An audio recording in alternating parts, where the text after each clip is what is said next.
Diamond ametajwa wakati na baadhi ya majarida mengi sana. Mtu maarufu zaidi, sio msanii maarufu zaidi, mtu maarufu zaidi kutoka Tanzania ametajwa Diamond na zaidi ya majarida 5 kupitia tu muziki wake. Kwa hiyo inawezekana sasa hivi watu wakitafuta watu maarufu katika kila taifa, Tanzania ni Diamond.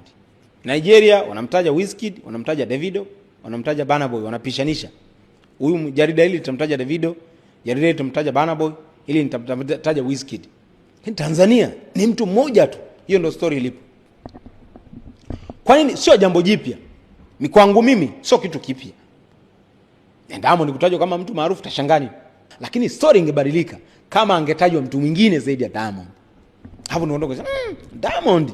Baada ya matukio kuendelea haya Afrima na Grammy, Afro Nation hajatajwa, baadhi ya matamasha hajaonekana, ya nje yale ya kimuziki, event makubwa ya kimuziki nje, baada ya Diamond kukosekana, mimi tu nika click kwenye akili yangu nikasema, siku mshikaji aseme jamani, mimi mambo ya muziki naachana nao, nikasema kimataifa itakuwa ni ndoto tena.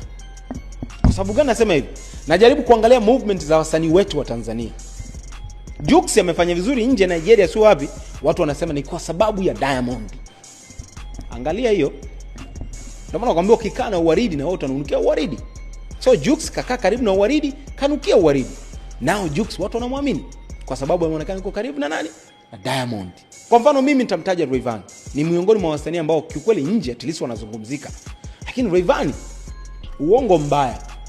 Rayvanny baada ya kutoka kuwa ukaribu wa Diamond, kuna namna influence yake nje imepungua. Utamtaja nani mwingine? Usipomtaja Jux, Rayvanny, nani utamtaja? Sasa je, Diamond atoe fursa kwa wengine kuwa wakubwa, au hao wengine hawawezi kumtumia Diamond wao kuwa wakubwa nje? Hiyo ni swali ambalo lazima sisi tujiulize. So movement za wengine bwana ziko hapa ndani tu. Mtu anataka kutrend ndani. Nitolea mfano kina Mbosso. Mbosso, Mario ni wasanii bora sasa hivi Tanzania. Lakini ukiangalia kabisa wewe, ukiangalia tu akali yako ya kawaida, wewe unaona kabisa kutoboa nje ya mipaka ya Afrika Mashariki uongo. Movement gani zinafanyika unaziona? Hawa jamaa baada ya mwaka mmoja, miaka miwili, hawa jamaa watakuwa wakubwa sana kimataifa. Ipi?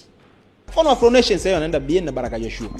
Lakini BN na Baraka Joshua utafanisha na Diamond in terms of branding, in terms of influence, in terms of ngoma kuwa kubwa, utafanisha na Diamond bro. Why Diamond hayupo? And why wasanii wa Nigeria kila mwaka ni wale Wizkid, Burna Boy, Davido, Wizkid, Burna Boy, Davido, Rema? Why sio yeye kila mwaka awepo?